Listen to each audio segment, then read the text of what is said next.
How to know how to set boundaries on social media, because if you don't set boundaries, the world will set it for you.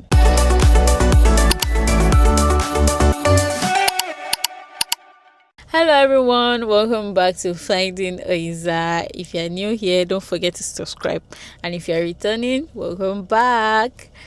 Today we're going to be discussing something a little out of the box, and from the title you can already tell that I want to talk to you guys about how I set boundaries as a Muslim lifestyle and fashion creator.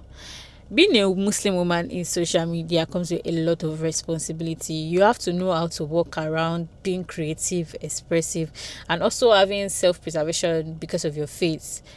In other words, it means you just have to know how to handle the word expectation and your obedience to God. People can just assume that it is very easy to just post and go, which is not true, because with every brand I work with, every collaboration that I do, every outfit I share, every outing, every event that I go to, I have to be very intentional about it. So now let's talk about trend. As much as I love content creation and being relatable, not every trend is meant for me. I've made peace with that, and I don't jump on everything that is trending, especially if it compromises my modesty and it is not authentic to who I am. So when I see something that is trending, I try to switch it into something religious, not religious, maybe like the topics that I like to talk about: hijab, modest fashion basically, and my faith, or anything related to that. And if it doesn't work for it, I just let it go. So before you drop on that trend as a Muslim creator, ask yourself, will this trend reflect who I am as a Muslim? If the answer is no, just let it go. Secondly, I believe whatever you post should reflect your faith and not fight it. Whenever I incorporate fashion trend, I do it mindfully, whether it's a corporate fit, abaya, dresses, casual fits. I try to choose what works for my wardrobe, my lifestyle, and my deen, because as a modest girly, there are just some certain type of fits that you cannot make modest. Yeah, I see a lot of people trying to say, oh, let's make this particular type of thing modest. Not everything. You cannot, how do they say it? You cannot make some things that are not modest. So if you're a modest girly, you just have to have that in mind. And personally, I'm somebody that likes to go for comfort. So most often, if those things are not comfortable for me to wear, they are most likely not reflecting my style or my deen. Now let's talk about brand deals. Being in this space, I get approached by a lot of brands, and I have to also be mindful of the kind of brands that I work with. I get approached by a lot of big brands that they offer a lot of good money, that if you are not mindful, you will just take whatever for the money. Especially if you're a small creator, you would want to work with brands that offer you good money and have big platform. But this is where God wants to test you, because it is not everything that you do because of money. I've been offered like a lot of money from a betting brand reach out to me. Of course, I'm not going to take it, but for some people it might be tempting. But if you stand your ground and you follow your faith strictly, you won't be tempted, because you're like, why will I be associated with a betting brand? Or for example, working for a food company that their food is known to be haram. So before you take that brand deal, you have to ask yourself, does this brand align with my value? Is their product haram or halal? I know saying no isn't easy, but peace is more valuable than popularity. If it is going to cost you your value, it is actually too expensive.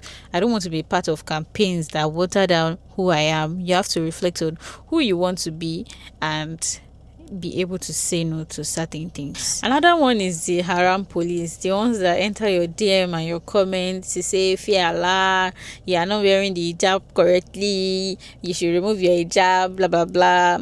Yeah, some of them think they're advising you, but no, there is difference between advice and being judgmental. What I do personally is if I see the ones that are trying to advise and you see that okay, these ones are coming from a place of love.